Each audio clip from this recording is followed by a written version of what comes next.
The morning sun cast long shadows across the ashen fields, where nothing had grown for 7 years. Dr. Elena Vasquez knelt beside one of the experimental growing pods, her weathered hands checking the nutrient flow indicators with practiced precision. The bioluminescent readouts pulsed a healthy green, and she allowed herself a moment of cautious optimism. "Still working?" Marcus Chin approached from behind, his boots crunching on the crystallized soil that had once been fertile farmland. The young engineer carried a tablet displaying real-time data from their agricultural recovery stations scattered across the wasteland. "Better than working," Elena replied, standing and brushing the ashen dust from her knees. "Pod 7 Alpha is producing at 112% of projected yield. The mycorrhizal network integration is exceeding all our models." The landscape around them told the story of the Orc War's devastation. Where rolling green hills had once supported millions, now stretched endless fields of gray, crystalline earth, the result of the burning, the final desperate weapon humanity had unleashed to stop the Orc advance. The weapon had worked, but at a cost that still haunted the survivors. The molecular restructuring had rendered the soil toxic to all known plant life, creating a wasteland that stretched from the former agricultural heartlands to the scorched remains of once great cities. Marcus pulled up a holographic display from his tablet, showing a three-dimensional map of their settlement, Haven's Rest. "The eastern perimeter sensors are picking up movement again. 3rd time this week." Elena's expression darkened. "How far out?" 15 kilometers, moving parallel to our border. Could be refugees, but..." He paused, highlighting thermal signatures on the display. "The heat patterns are wrong for human. Too large, too hot." They both knew what that meant. Orcs. The war had officially ended 7 years ago, when the last of the great Orc armies had been scattered by the burning. But scattered didn't mean extinct. Small clans still roamed the wasteland, some reduced to little more than desperate scavengers, others maintaining enough organization to pose a real threat to the fragile human settlements. "Double the guard rotations," Elena said, her voice taking on the authority that had made her the de facto leader of Haven's Rest. "And make sure the growing facilities have priority protection. Without the biorestoration project, we're all dead anyway." As they walked back toward the settlement, Elena's mind wandered to the breakthrough that had made their survival possible. The Verdant Protocol, as they named it, was humanity's answer to the seemingly impossible task of growing food in the post-burning world. By combining advanced genetic engineering with symbiotic fungal networks and nanoscale soil remediation, they'd created crops that could not only survive in the toxic environment but actually help heal it. The technology was revolutionary, perhaps even miraculous. But it was also dangerous. In the wrong hands, the genetic templates and processing equipment could be weaponized, turned into biological agents that could complete the job the burning had started. Haven's Rest sprawled before them, a testament to human resilience and ingenuity. The settlement housed just over 3,000 souls, all that remained of a region that had once supported millions. The buildings were a mixture of salvaged materials and new construction, built around the central complex that housed the Verdant Protocol facilities. The growing towers rose like technological monuments from the center of the settlement, their translucent walls revealing the vertical farms within. Bioluminescent plants cast an ethereal glow through the structures, creating patterns of light that shifted with the growth cycles. It was beautiful, but Elena knew it was also fragile. Every plant, every spore of the symbiotic fungi, every gram of the specialized nutrients, all of it depended on maintaining precise environmental conditions and complex biological balances. "Dr. Vasquez!" a young voice called out as they approached the main gate. Zara Okafor, barely 18 and one of their most promising students, came running toward them with obvious excitement. "The new strain test results are in." Elena felt a spark of anticipation. They'd been working on developing varieties that could grow faster and in even more hostile conditions, hoping to expand their agricultural range beyond the protected zones around their settlements. "And?" Marcus prompted when Zara paused dramatically. 73% faster maturation rate and 30% higher toxin resistance." Zara burst out. "Dr. Vasquez, this could change everything." We could start reclamation projects across the entire northern sector. Elena smiled despite her worries about the perimeter security. This was why they fought, why they risked everything to protect the technology. Not just for survival, but for the hope of reclaiming their world. Excellent work, Zara. Have you run the genetic stability tests? Started them this morning. Results should be ready by. The conversation was interrupted by the sharp blast of an alarm from the settlement's early warning system. 3 long blasts, followed by 2 short ones. Perimeter breach. Marcus was already pulling up the security grid on his tablet. Eastern approach, exactly where we detected the movement. Multiple contacts, definitely not human. Elena's blood ran cold as she watched the thermal signatures resolve on the screen. Not just a scouting party or desperate refugees. This was organized, disciplined. A war band. How many? She asked, though she was already moving toward the command center. At least 40. Maybe more behind the sensor range. Sound general quarters. Get everyone to the shelters except essential personnel. And Marcus. She paused at the entrance to the command bunker. Activate the Protocol 7 containment measures. If they're here for the technology, they won't get it.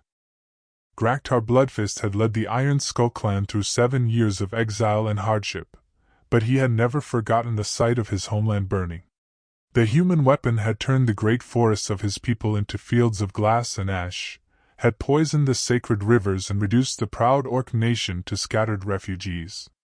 Now, crouched on a ridge overlooking the human settlement called Haven's Rest, he studied the strange towers that glowed with unnatural light. His scouts had brought tales of these places, human settlements that somehow grew food in the poisoned earth, that were slowly spreading green life back into the wasteland. War Chief, his lieutenant Morgdan, spoke in the guttural Orcish tongue. The hunting parties report the towers are full of growing things. Food enough to feed the clan for many seasons. Graktar grunted acknowledgement but didn't take his eyes off the settlement. It wasn't just food he was after, though his people were desperately hungry.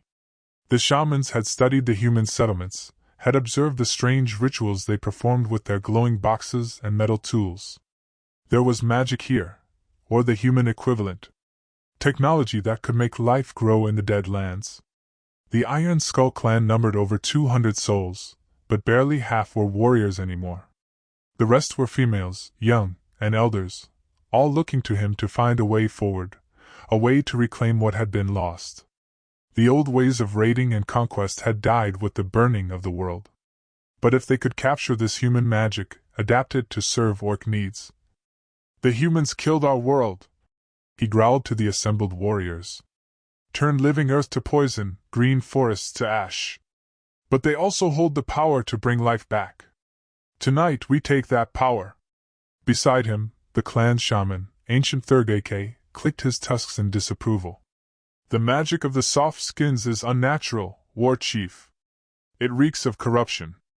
We should find another way. Another way? Graktar's voice carried the edge of barely controlled rage. 7 years we have wandered the wastes. 7 years our young have gone hungry while the humans feast in their glowing towers. There is no other way. Thurgake was old enough to remember the time before the war, when Orcs and humans had occasionally traded rather than fought. The shaman had always argued for attempting contact rather than conquest, but Graktar had seen too much blood, lost too many friends and family to human weapons. The spirits of the ancestors grow restless, Thurgake warned. They whisper of a great imbalance. The human magic may heal the land, but at what cost? What if it carries the same corruption that made their weapons? Then we will purify it, Graktar snarled. Make it serve Orc purposes. But first we must have it. He turned to address his war band, 40 of his best warriors armed with salvaged weapons and burning with the need for revenge. You have your orders. We take the towers intact. Kill any humans who resist, but the magic workers are to be captured alive. We need their knowledge.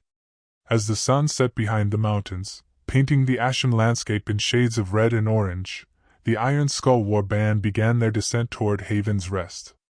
They moved with the practiced stealth of hunters, using the broken terrain and crystallized formations for cover. Graktar had studied this settlement for weeks, learning its routines and defenses. The humans had weapons, energy guns that could kill at great distance, but they were few in number and had grown soft during their years of apparent security. Most importantly, they would be reluctant to use heavy weapons near their precious growing towers. The first perimeter sensors were easily bypassed. Morden had learned much about human technology during his years as a scavenger. The outer guards were neutralized quietly, efficiently. By the time the settlement's alarms began to wail, the Iron Skull warriors were already inside the defensive perimeter. But as they approached the central complex, Graktar realized the humans had been more prepared than he'd anticipated. Blast shields were sliding down over the growing towers, and armed defenders were taking positions at prepared strong points. This wouldn't be the quick raid he'd planned. "War Chief!" One of his scouts called out from ahead. "The towers, they're sealing themselves." Graktar cursed in Old Orcish. If the humans managed to lock down their facilities completely, his warriors would be reduced to besieging a fortress they couldn't afford to damage. Worse, other human settlements would have time to send reinforcements. "All units, advance!" he roared, his voice carrying across the battlefield. "Take the towers before they complete their shutdown!" The night erupted in gunfire and battle cries as Orc warriors charged the human defensive positions. Energy weapons lit up the darkness with brilliant flashes while projectile rounds sparked off armor and cover. But for all their technology, the humans were outnumbered and caught in the open. As Graktar led his warriors in the assault, part of his mind was already planning ahead. Taking the settlement was only the first step. He would need human prisoners who understood the technology, raw materials to operate it, and time to adapt it to Orc needs. Most importantly, he would need to find a way to make the magic work without depending on human knowledge forever. The war chief of the Iron Skull clan had spent 7 years planning for this moment. Now, with the growing towers of Haven's Rest within reach, he would either secure his people's future or die in the attempt. Dr. Elena Vasquez watched the tactical display from the command bunker's main screen, her heart sinking as Orc warriors overran one defensive position after another. The settlement's automated defenses were holding at key choke points, but their ammunition was limited, and the attackers seemed willing to accept heavy casualties to keep advancing. "Status report," she called out to her senior staff. Commander Sarah Brooks, the settlement's military leader, was coordinating the defense from a position near the main gate. Her voice crackled over the comm system. "Perimeter is compromised. They bypassed our outer sensors somehow. We're falling back to secondary positions, but they're pushing hard toward the growing complex." Marcus pulled up a 3-dimensional map showing the real-time positions of defenders and attackers. "They're not just raiding for supplies. Look at their movement pattern. Everything is focused on the Verdant Protocol facilities. They know what they're after." Elena felt a chill that had nothing to do with the bunker's temperature control. "How could they know about the specifics of our operation?" "Intelligence gathering," Marcus suggested grimly. "These aren't desperate scavengers. Someone's been watching us, learning our routines." The implications were terrifying. If word of the Verdant Protocol had spread among the Orc clans, Haven's Rest might be facing the first of many such attacks. Worse, if the technology fell into the wrong hands, it could be reverse-engineered or weaponized. "Initiate Protocol 7 containment," Elena ordered. "Full data wipe on all non-essential systems. Transfer critical information to the secured archive." Dr. James Sullivan, their chief biotechnician, looked up from his workstation with alarm. "Elena, if we wipe the developmental databases, we'll lose months of research. The new strain modifications, the enhanced nutrient formulations. Better to lose the research than let it be turned against us," Elena replied firmly. "How long until the biolabs are fully secured?" "Blast barriers are in place, but the atmospheric seals need another 10 minutes, James reported. "If they breach the outer containment, the specialized organisms will die in normal atmosphere anyway." Another explosion shook the bunker, closer this time. Through the security feeds, Elena could see Orc warriors using improvised explosive devices to breach the settlement's inner walls. They were better equipped and organized than any raiding party she'd encountered before. "Commander Brooks," Elena spoke into her headset. "Fall back to the final defensive line. Protect the growing complex at all costs." "Copy that, Dr. Vasquez.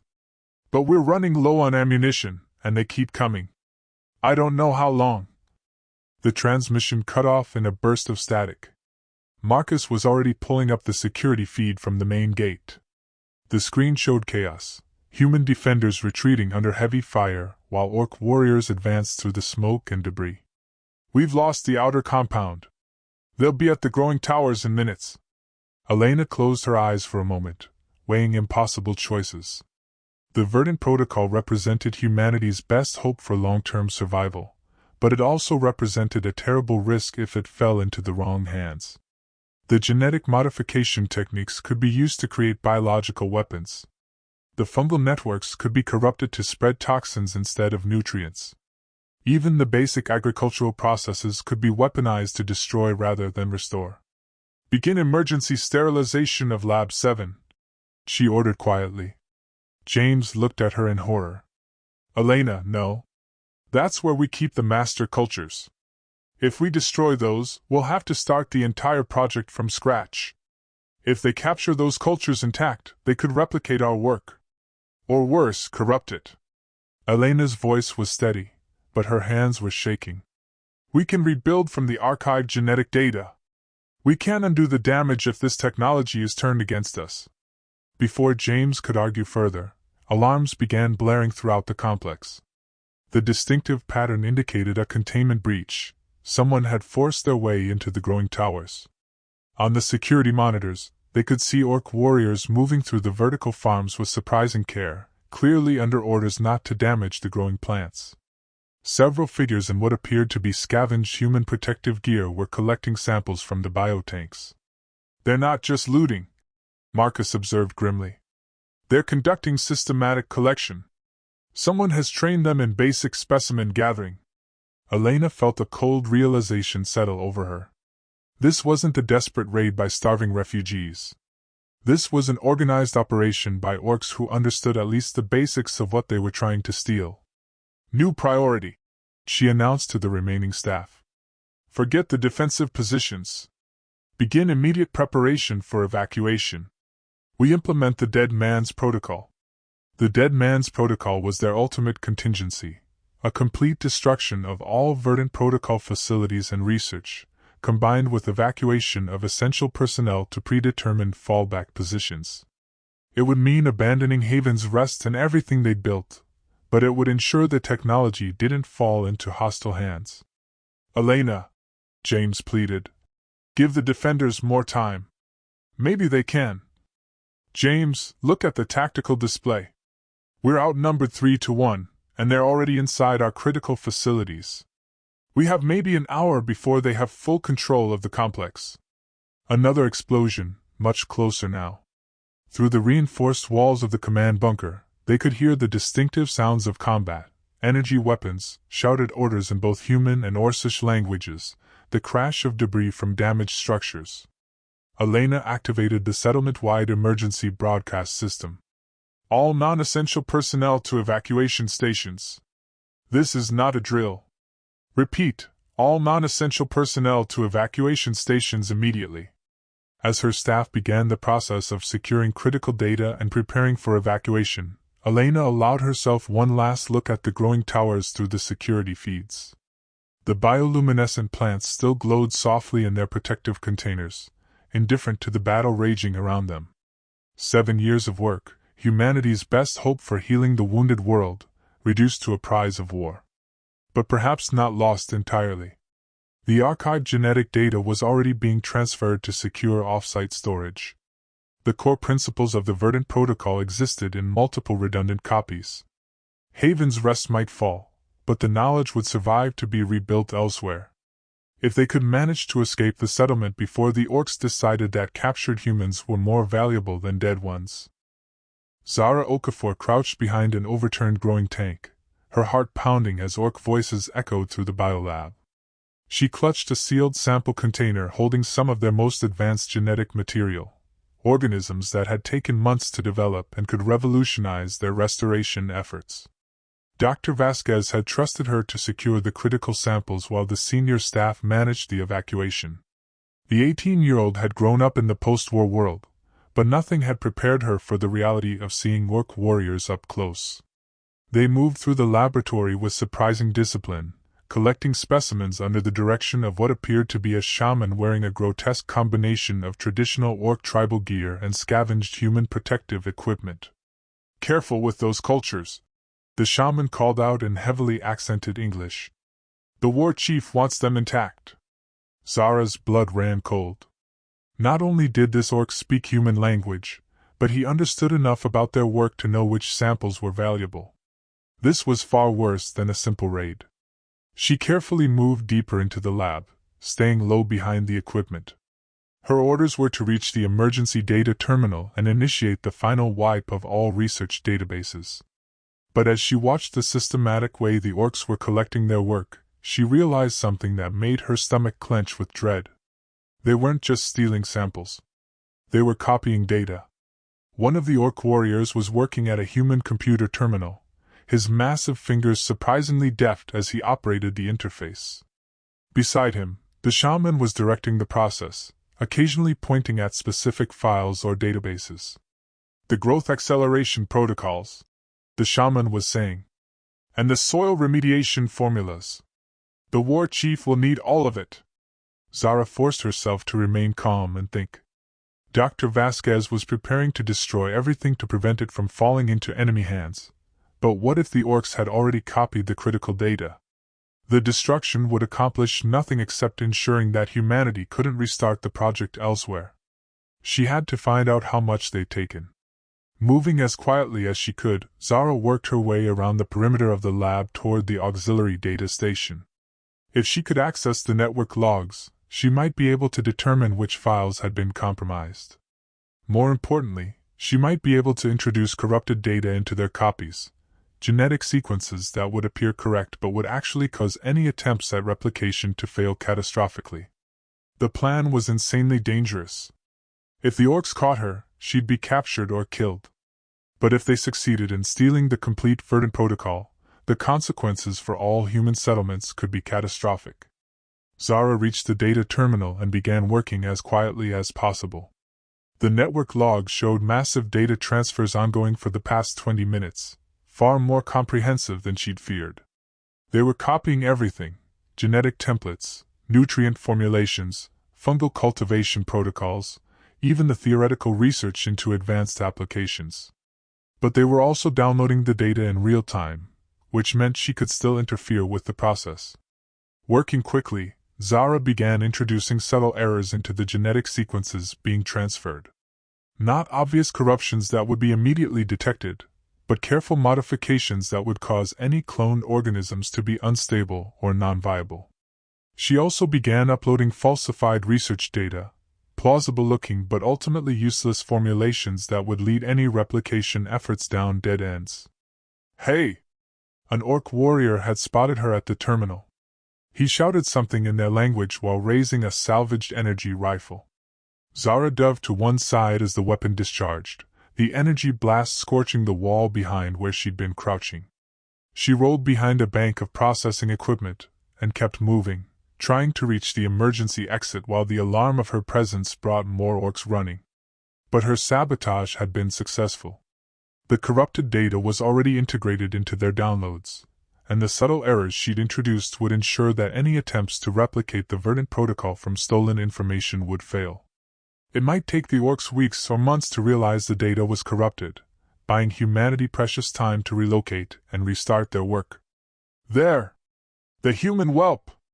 The shaman's voice boomed across the lab. "Take her alive! She may have useful knowledge!" Zara ran harder, her lungs burning as she sprinted through corridors filled with smoke and the sounds of battle. Behind her, heavy footsteps and guttural shouts indicated her pursuers were gaining ground.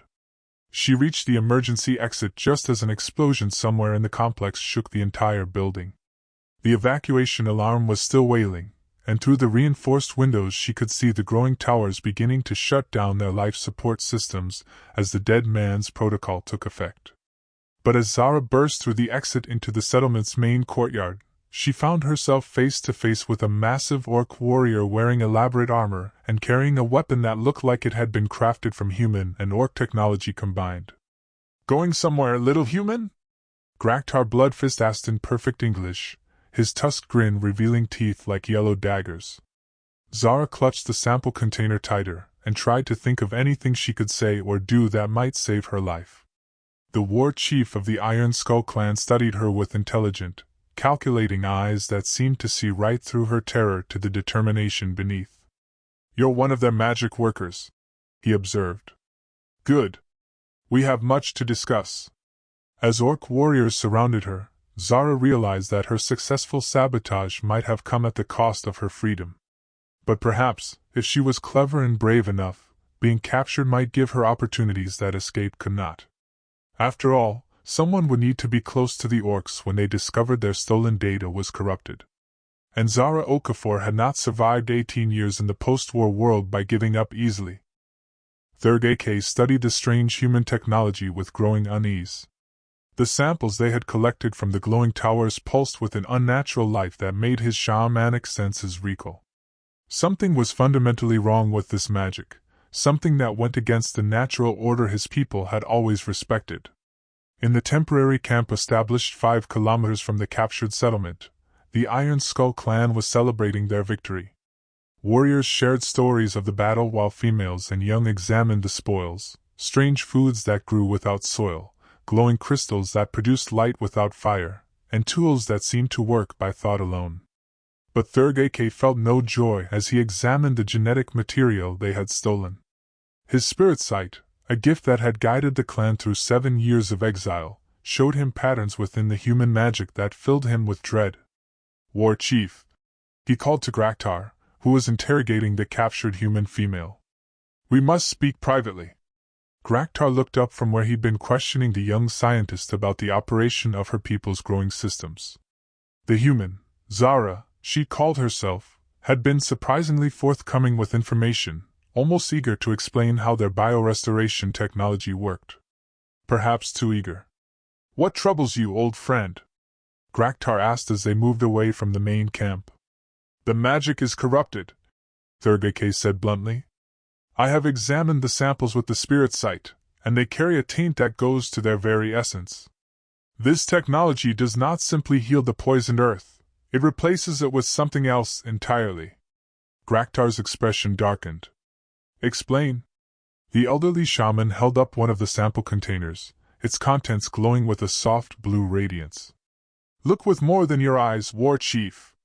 See what I see." Graktar had some limited shamanic training, though his gifts were more focused on war and leadership than the deep mysteries.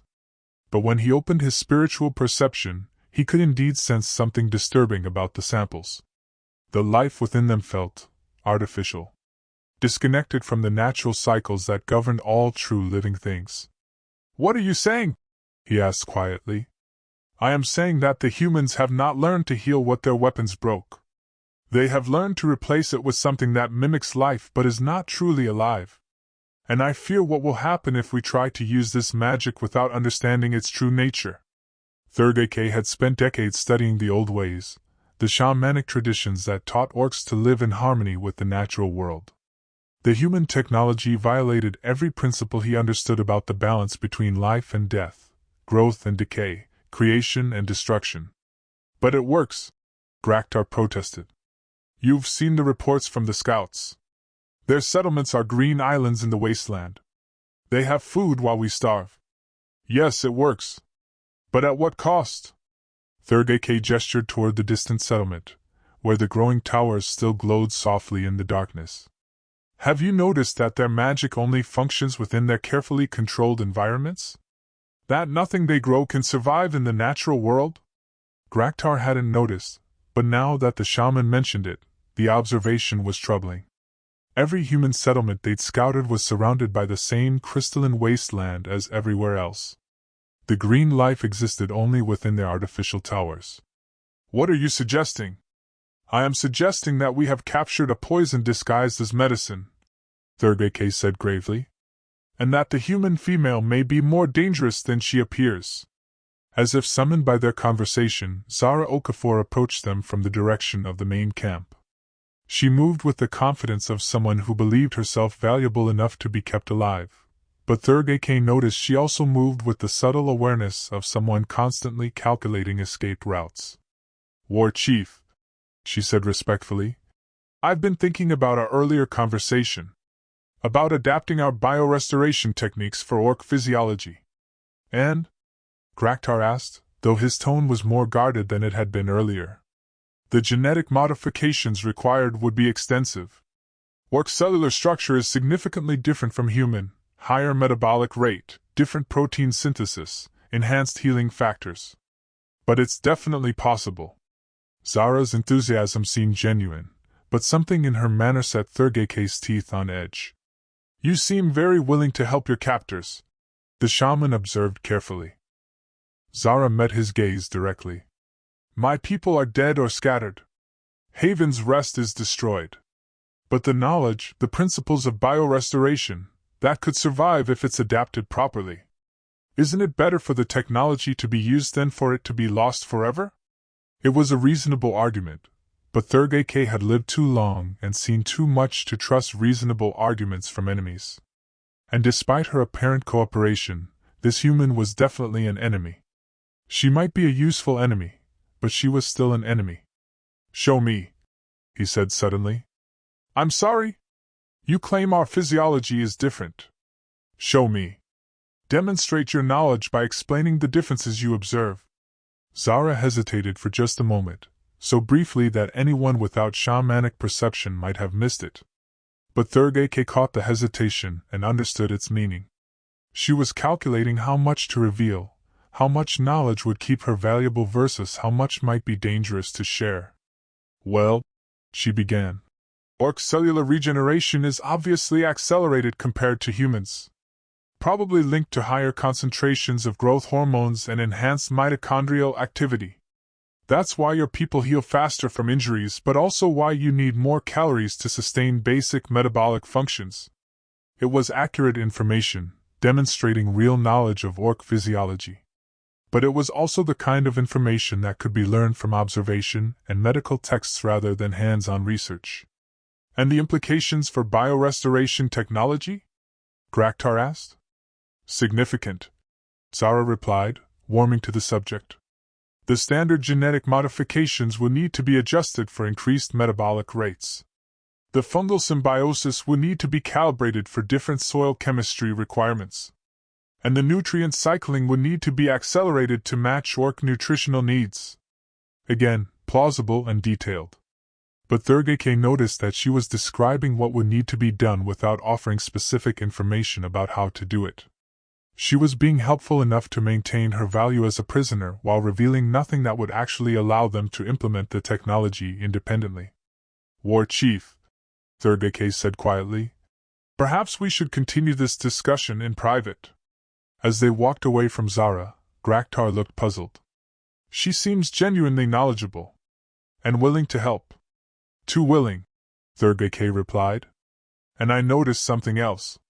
When she described the modifications needed for our physiology, she never once mentioned the spiritual aspects.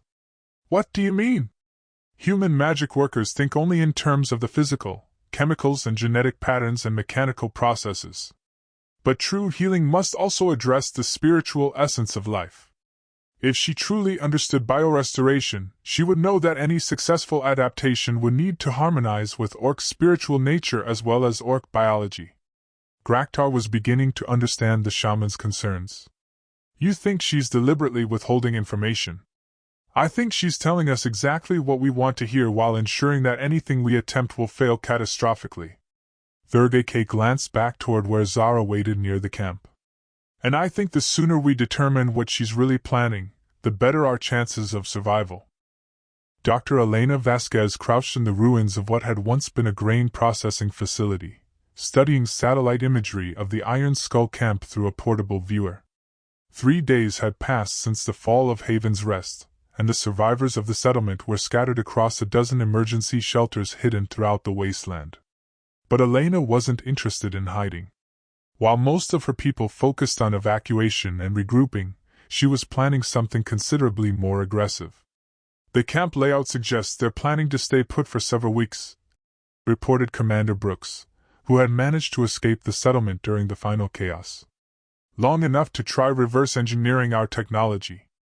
Marcus looked up from a laptop displaying intercepted communications. The good news is that our quantum encryption is holding. They've got copies of our research data, but they can't decrypt the critical formulation protocols. That won't stop them from experimenting, Elena replied grimly. And Zara is smart enough to help them figure out the basic principles even without the encrypted data. The thought of her young protégé in enemy hands filled Elena with both worry and pride. Zara was brilliant and resourceful, but she was also 18 years old and facing enemies who had every reason to view humans as expendable. So what's the plan? Brooks asked. We could try a rescue mission, but getting close to that camp would be suicide. Elena closed the viewer and turned to face her companions.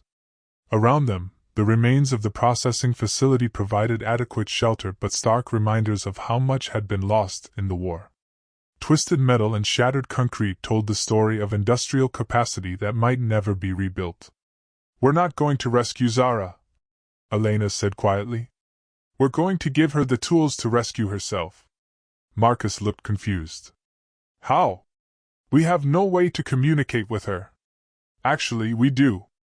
Elena pulled out a small device that looked like a standard emergency beacon. Remember the biomarker project we were working on before the attack?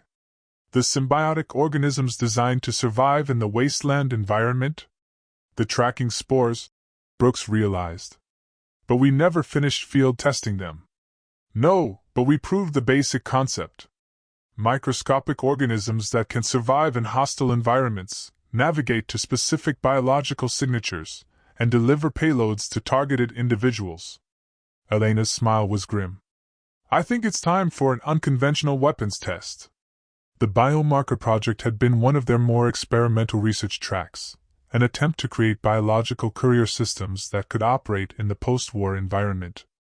The idea was to develop organisms that could carry medical supplies, information, or other critical materials to isolated settlements when conventional communication was impossible. What kind of payload? Marcus asked, though his expression suggested he was beginning to understand the implications. Information. Specifically, information about how to sabotage biorestoration technology from the inside. Elena began pulling data chips from her equipment pack. Zara is brilliant, but she's also young and idealistic. She might believe she can control how the Orcs use our technology, or that cooperation is preferable to resistance. You want to send her instructions for sabotage? Brooks looked skeptical. What if they intercept the biomarkers? Then they'll find microscopic organisms carrying genetic sequences that appear to be random environmental bacteria. The actual data is encoded in patterns they won't recognize as meaningful. Elena held up one of the data chips. But Zara will recognize the encoding method. We used it in our advanced genetics coursework. Marcus was already pulling up the biomarker production protocols on his laptop. How long to prepare a delivery system? 6 hours for basic spore cultivation, another 12 for payload integration and targeting. Elena began calculating the logistics in her head. We can have them ready by tomorrow evening. That's assuming Zara is still alive and still at their main camp, Brooks pointed out. She's alive, Elena said with more confidence than she felt. She's too valuable for them to kill quickly. And if she's being as helpful as I think she is, they'll want to keep her close while they work on understanding our technology. The plan was desperate and depended on too many unknown variables, but it was also their best chance of preventing the Verdant Protocol from being successfully adapted for Orc use. More importantly, it might give Zara the knowledge she needed to escape, or at least to ensure that any Orc attempts at biorestoration would fail catastrophically. There's something else, Elena added as they began preparing the biomarker production equipment. The satellite imagery shows they're gathering materials for a major construction project. Not just temporary shelters, something permanent. Brooks studied the images more carefully. Those look like the foundations for growing towers. They're trying to replicate our infrastructure. Which means they're planning to stay in this area long term, Marcus observed. Turn the captured settlement into their own agricultural base. The implications were sobering. If the Iron Skull clan successfully established a permanent settlement using stolen biorestoration technology, it would become a magnet for other Orc clans. Within a year, they could be facing a resurgent Orc nation equipped with advanced biotechnology and motivated by 7 years of bitter resentment. All the more reason to ensure that technology fails, Elena said grimly. Even if it means sacrificing everything we've built. As they worked through the night preparing the biomarker delivery system, Elena forced herself not to think about the personal cost of what she was planning. Zara was like a daughter to her, the brightest student she'd ever taught, and the closest thing to family she had left in the world. But if the choice was between Zara's life and the survival of the human species, Elena would make the hard choice every time. She only hoped that Zara would understand and forgive her when the time came. Outside the ruined facility, the wind carried ash and crystalline dust across the wasteland, the eternal reminder of what happened when the stakes of war became too high for mercy or hesitation. Elena Vasquez had helped create a weapon that burned the world once before.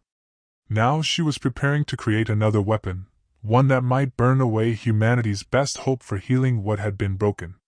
But if that was the price of preventing their enemies from completing the job of destroying human civilization, it was a price she was prepared to pay. Zara Okafor watched the Orc technicians struggle with the biocultivation equipment, their massive hands proving surprisingly clumsy when it came to the delicate adjustments required for genetic manipulation.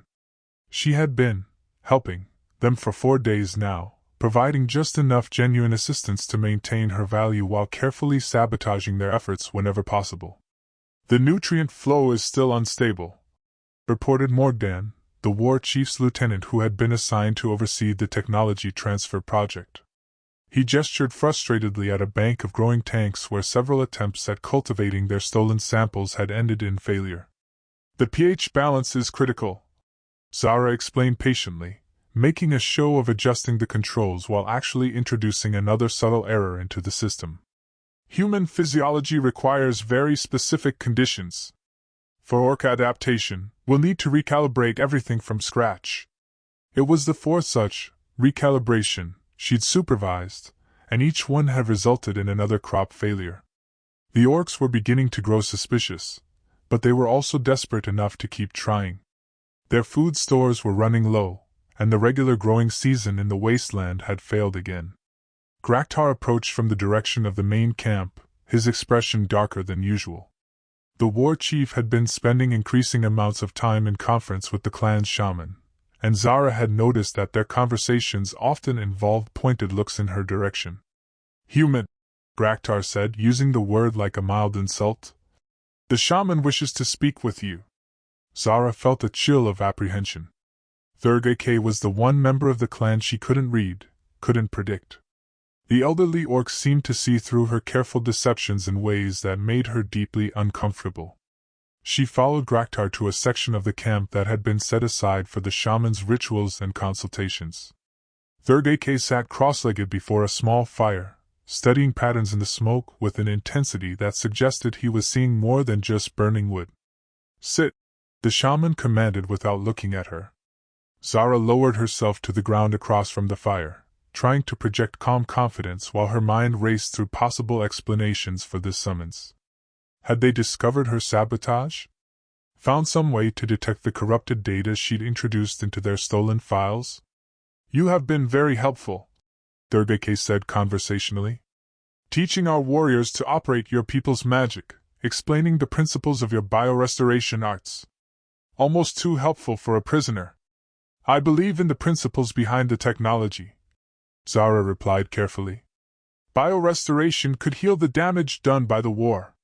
Isn't that worth supporting, regardless of politics? An admirable sentiment. The shaman reached into a pouch at his belt and withdrew something that made Zara's blood run cold, a sample of one of the organisms she'd been helping them cultivate. But this sample was different, changed in ways that suggested significant genetic modification. But I wonder if you would still support it after seeing what we've done with your teachings. Zara stared at the sample container, her mind struggling to understand what she was seeing. The organism inside was definitely based on their biorestoration bacteria, but it had been altered in ways that transformed its fundamental nature. Instead of converting toxic soil into fertile growing medium, this version appeared designed to do the opposite, to break down organic matter and convert it into the same crystalline waste that covered the wasteland. How? She whispered. You assumed we were ignorant barbarians who could only copy what you had already created, Thurgeke said with a cold smile. But the Iron Skull clan has its own shamanic traditions, its own understanding of the forces that govern life and death. We simply applied those principles to your human magic. The implications hit Zara like a physical blow. If the Orcs could successfully weaponize biorestoration technology, they could complete the devastation that the original war had started. They could turn the few remaining fertile areas into barren wasteland, ensuring that humans could never rebuild agricultural civilization. This is monstrous, she breathed. This is balance, Thurgeke corrected. Your people burned our world. Now we have the power to ensure yours never grows back. But Zara was beginning to understand something else about the modified organism. The genetic changes she was observing were sophisticated, yes, but they were also unstable. The shamanic modifications, while ingenious, had disrupted the careful balance that made biorestoration possible in the first place. Have you tested it? She asked, trying to keep her voice steady. Preliminary trials have been educational. Thurgeke's expression became thoughtful. The organism is powerful, but it requires very specific conditions to remain viable. And it has some unexpected side effects. Zara felt a spark of hope. The Orcs had succeeded in creating a weaponized version of their technology, but they had also created something unstable and potentially self-destructive. If she could understand the modifications they'd made, she might be able to find a way to turn their weapon against them. I could help stabilize it, she offered, the words tasting like poison in her mouth. Could you? Thurgeke leaned forward, studying her face with predatory intensity. Or would you find ways to make it even more unstable, perhaps in ways that would destroy the clans that tried to use it? The shaman's perception was terrifyingly accurate.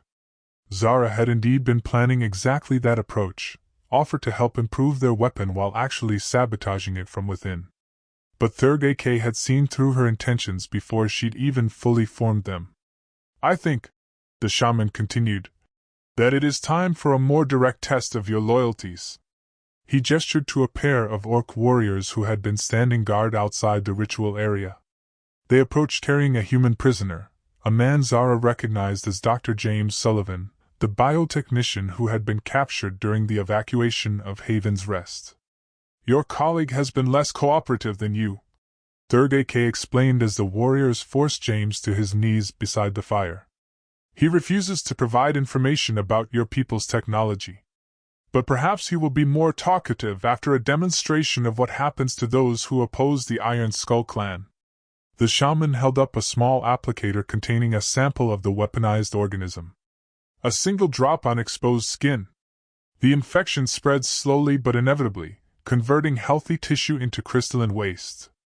Death comes in perhaps 6 hours, but the pain begins immediately. Zara stared at the applicator in horror, understanding the choice she was being forced to make. Cooperate fully with the Orcs' plans, or watch them torture her colleague to death with a corrupted version of her own research. Unless, of course, you know of some way to neutralize the infection, Thurgeke added with mock casualness. Some antidote or countermeasure that your people might have developed. The trap was elegant and vicious. If she saved James, she would reveal that neutralization was possible, information the Orcs could use to protect themselves while deploying their weapon against human settlements. If she let James die, she would maintain operational security but lose a friend and colleague to a horrible death. Zara looked into James's eyes and saw resignation rather than fear. He understood the choice she was facing, and he was prepared to die rather than force her to compromise critical information. But as she stared at the weaponized organism in Thurgeke's hand, Zara realized she had one advantage the shaman didn't know about. Her careful study of the orc's modifications had revealed something that might change everything, if she was brave enough to test her theory. "There is a way," she said quietly. "But it requires understanding something about your modifications that you may not have realized yet." Thurgeke raised an eyebrow but gestured for her to continue. "Your weaponized version isn't just unstable," Zara said, meeting the shaman's gaze directly. "It's allergic to orc biology. The same genetic factors that make your people resistant to human diseases also make you fatally vulnerable to this modified organism. If you use it as a weapon, you'll end up destroying yourselves." The silence that followed was electric with tension. If Zara was right, she had just revealed that the orc's ultimate weapon was actually a suicide device. If she was wrong, she had just condemned both herself and James to an agonizing death. Thurgeke stared at her for a long moment, then slowly began to smile. "Prove it," he said,